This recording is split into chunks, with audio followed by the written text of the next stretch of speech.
Hello! We are going to be reading Chapter 2 from Kurson, my sci-fi book. Alright. Here's the book. Chapter 2.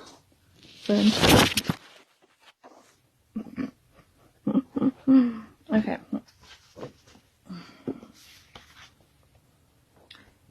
Testing day was always a bit stressful for anyone who was finally at the age of 18, which was the year where if you had the power of a Meridyne, it would become wildly apparent.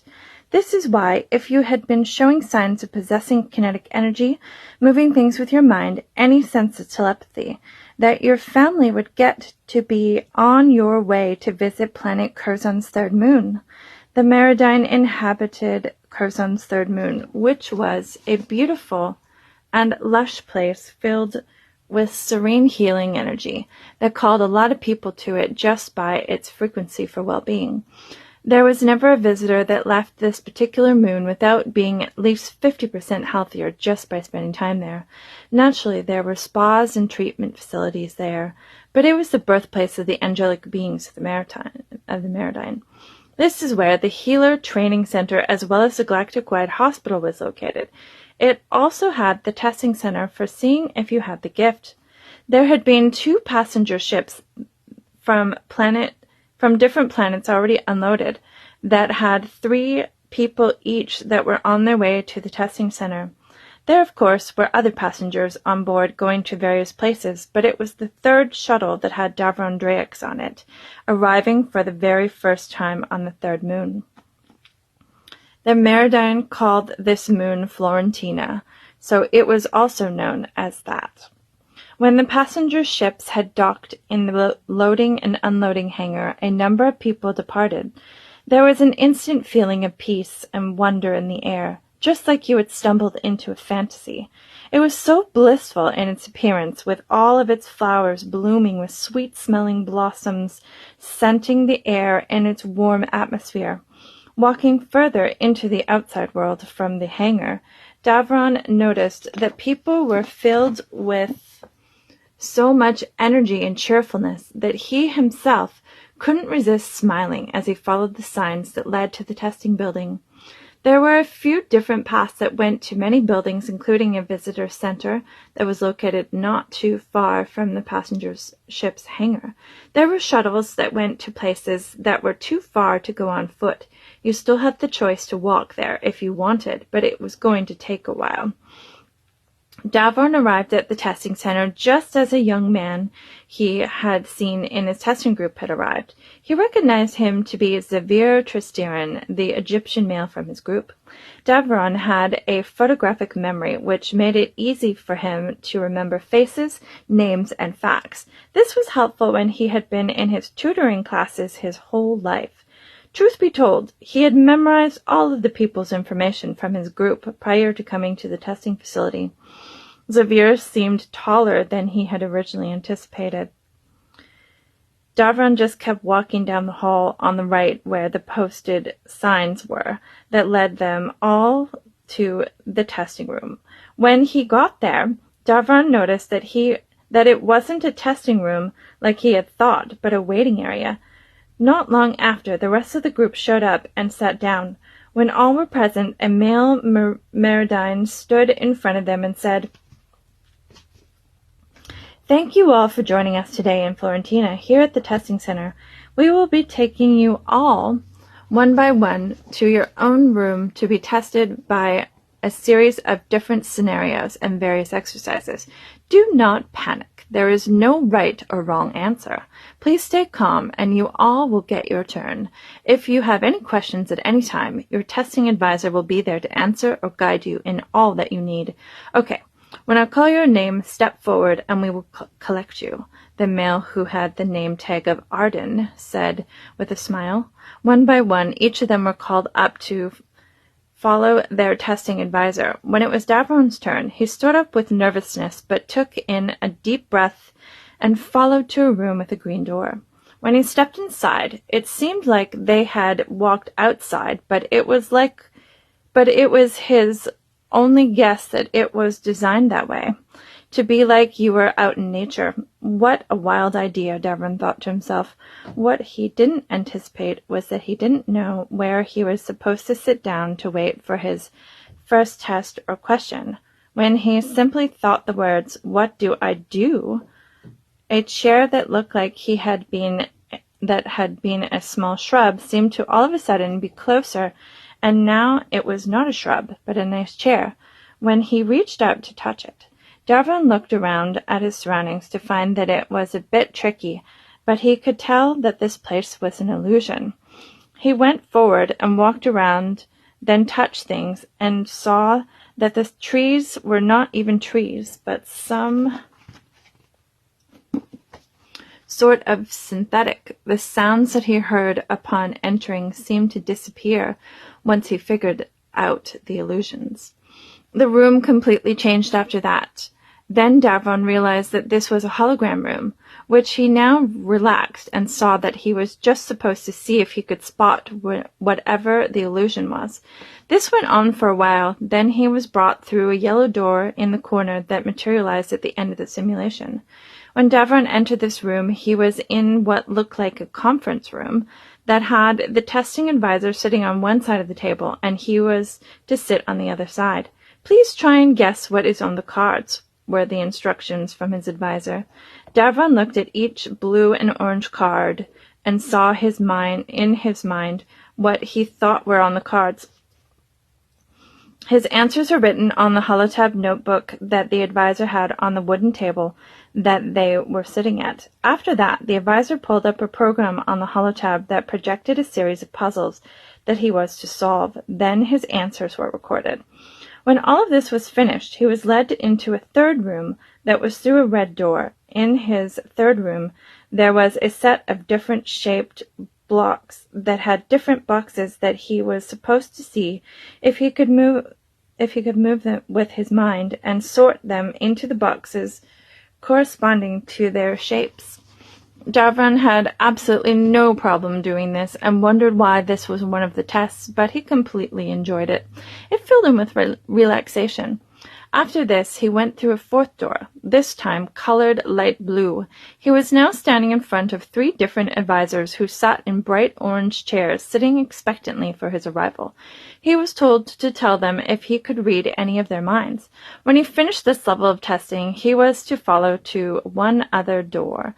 This door was white and seemed like a hospital room or a laboratory room where you were to get blood tested. Then, with a big scanner that he assumed measured the level of his Meridyne abilities in his genetics. When this was complete, he was led out into the hallway and back into the waiting area. The other people who had been tested were there waiting for him. "Thank you all for participating in our test, and have a happy day," the same Meridyne from earlier named Arden said, then smiled and waved. Back on planet Kurson, Darvon was in the House of Draex, where he was sitting on a chair in front of the tall stone fireplace in one of the main living areas. He had been waiting for a week and a half for the test results of his Meridyne testing. The scanning process that he had at the end takes a while to render and deliberate a facsimile of how the meridian energy resides in the body to go on to a hollow message. Sitting anxiously awaiting a message wasn't Darvon's strong suit. He hadn't remembered his twin sisterkin Lee's test results taking this long. After all, his sister wasn't trying to get into the training academy. She just wanted to be trained as a healer. When her training is completed, which she had already started, a person must train for 3 years. Then the Meridyne Council will find a place for you to work within the galaxy. They take into account what you want and where your heart is drawn to. This is also true for those in the training academy for becoming a freedom fighter, otherwise known as Knights of the Intergalactic Senate. If you were especially gifted and wanted to teach, then you could do a set of further training and stay on as a teacher at the academy. You also had this option to do further training at the medical center as well, if you wanted to become a senator in the Intergalactic Senate. It was important for all those seated in the Intergalactic Senate to go through fight training just in case a war were to break out, and the senators were asked to join a war. Davron had been sitting for what seemed like a very long time. His restless energy made him start pacing. Then he settled by the window, looking out as classical music played on his music player. The Android Mira version 7710 came into the room and announced, "Mr. Davron, sir, there is an incoming holo message. I will take you in your father's study." Mira smiled, then gestured with one of her hands to follow her into the study. When she had spoken, it startled Davron a bit, but he was thankful that he was going to finally get his results. "Thank you, Mira," he said, then walked down the hall that led into the west wing of the castle. There was also a huge library that Colwyn had made for him and his children, which had many fireplaces and housed many books that had been collected over the centuries. There were so many different books that had become favorites of his father Colwyn. Davron had a small interest in collecting books as well, but didn't quite have the desire to read them frequently enough. But he did love rare books. This was something of an interest of his mother Zira and his many sisters. Upon walking into the study, Mira walked into the center of the room and put up her hand, and a hologram projection shot out from her hand.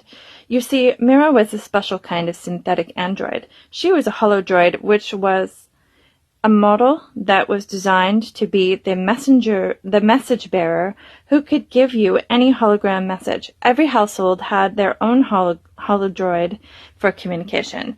You could communicate through the holotab notebooks, but was easier to have an actual android that recorded them for you and walk right up to you to tell you that when there is a message. You also had the option of having the android transfer call or message onto the table or the holotab to have a live chat, or you could watch it on a screen or a holographic projection. Davron sat down on one of the comfortable leather chairs in the office. He said, "Just transfer the message onto the holotab, and then I will watch it." "Thank you, Mira." He nodded to her. Then she transferred the message by pressing a button on the holotab and left the room. Knowing that all he had to do was press the message button to get his message to pop up and be projected, Davron took in a deep breath. Then when he started to breathe easier, he reached out his hand and pressed the message button. Sitting back in his chair, he waited in anticipation for it to appear. A very clear and colorful message projection showed a hologram of one of the instructors at the testing center, a tall man that he recognized as the Meridian male that had greeted them and said goodbye at the center.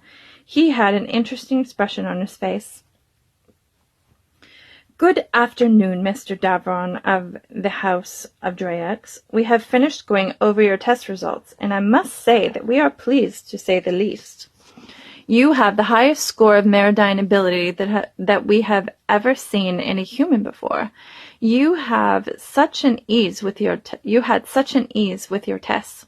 Your telepathy skills and kinetic energy movement is effortless. We want you to get packed right away and come to the training academy at your earliest convenience. To send a reply that you will be joining us, please send us a yes, you will be attending the next training class, or a no, you are declining at this time, as soon as the message is complete by pressing the buttons on the screen. If you are using your holodroid, just simply say yes attending or not attending at this time, and the android will send it for you. Thank you for your time and have a happy day." When the message ended, the transmission cut out and disappeared, leaving the options that were talked about left on the screen. Davron just stared at them in stunned shock and put his right hand onto his chin, then breathed in deeply. He reached out to touch the screen with his response and excitedly pressed the "I will be attending" message and went to find anyone who was home. A few days later.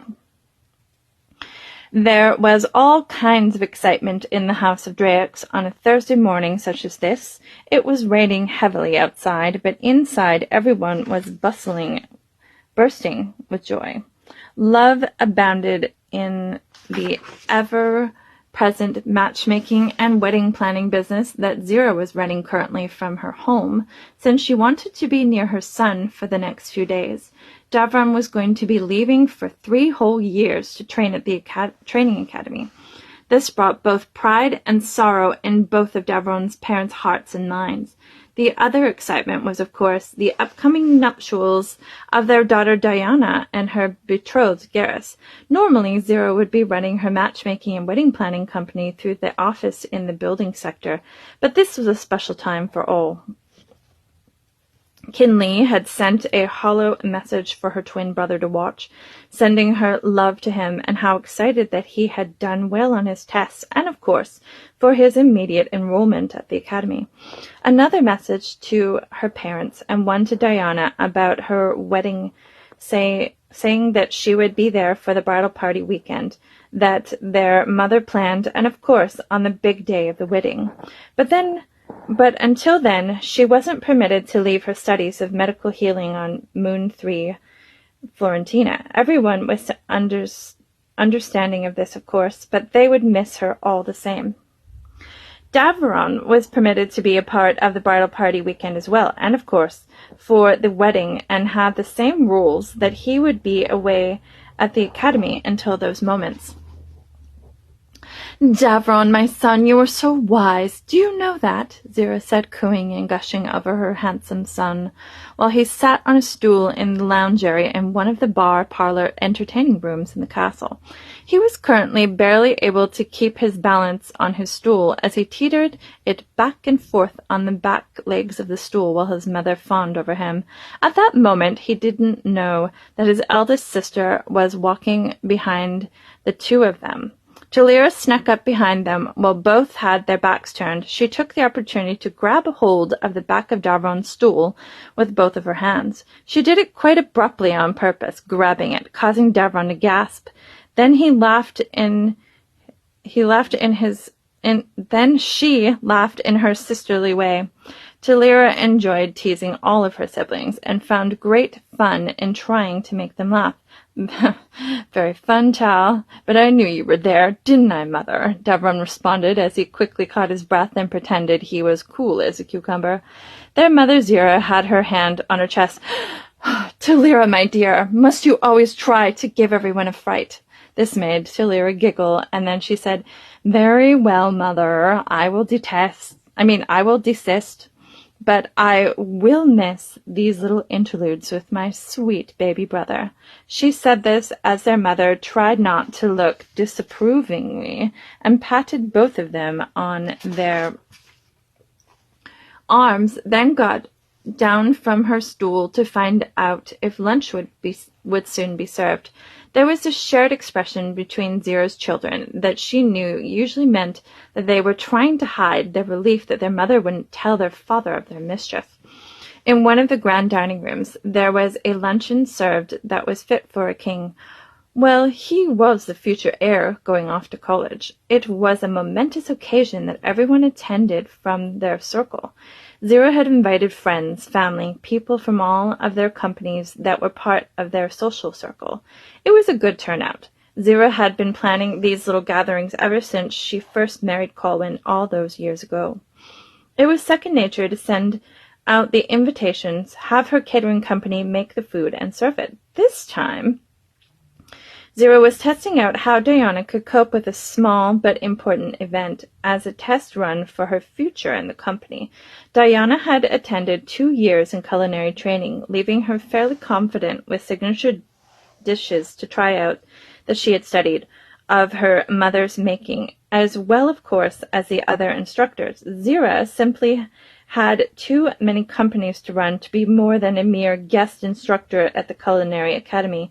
Zira toyed with the idea of just being an instructor at the academy and was even approached to run it. Well, she did do this for a little while when the children were young, then got the idea to run a catering company, which, of course, became 3 famous restaurants throughout the galaxy. Darling, come here. I must introduce you to a few of the new clients from the biotech company that I invited at the last minute.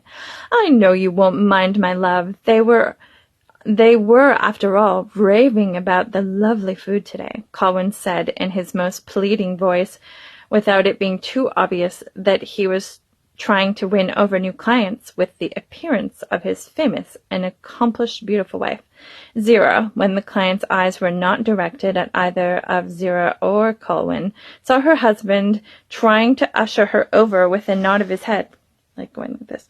When the clients looked again, he smiled his charming grin, and then Zira appeared at his side. "Oh my, Fontina, can you believe that your favorite chef is here in front of us?" gushed the husband of a very starstruck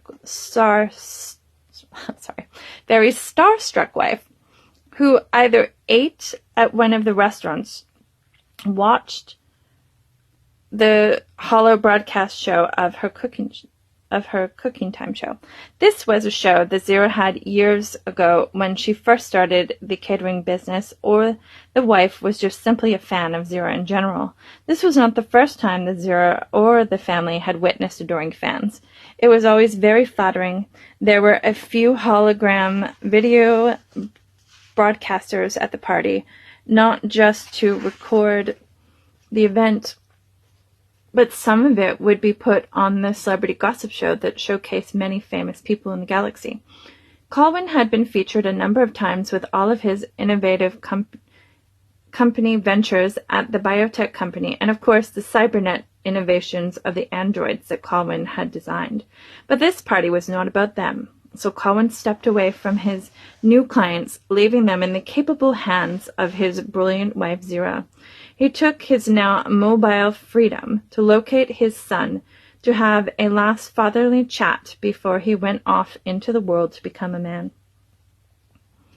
This thought made Colwyn feel rather choked up, but he coughed then as a waiter was walking by with drinks. He grabbed some champagne and downed it, then grabbed one more for himself and one for Davron. Davron was surrounded by his two sisters, Talyra and Diana, as well as Garrus, his future son-in-law. Everyone looked up and became a bit more formal as Father Colwyn approached the light-hearted group who had been laughing a moment ago.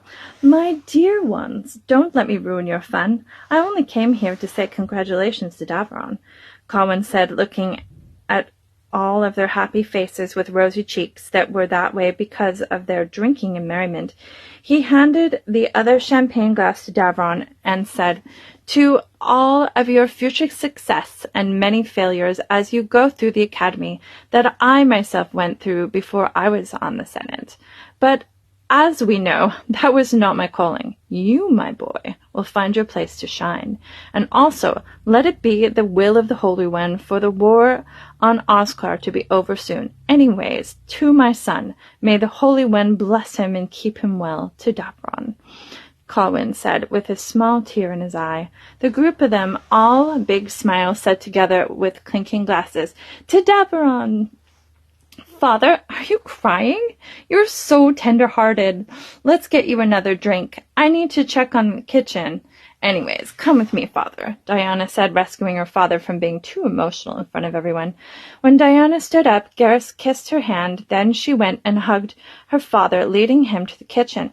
"How do you think my first event is going? Mother let me be the lead chef in the kitchen earlier today," Diana asked, while spilling over with excitement. "My sweet one, this food is brilliant, just like you, and just like your mother. You did an excellent job. Let's just sit here a while and let the day wash over us before we have to say goodbye to Dav," Colwyn said with pride, and with joy and sadness, trying not to feel the sting of those that leave. And sit they did, in the leather chairs by the big fireplace in the kitchen that he had put there so Colwyn could sit and watch his wife cook, and still be able to work if he so chose. It was an afternoon to remember. And that, my dear friends, is Chapter 2 of my sci-fi Kurson. Thank you for listening, and have a wonderful day.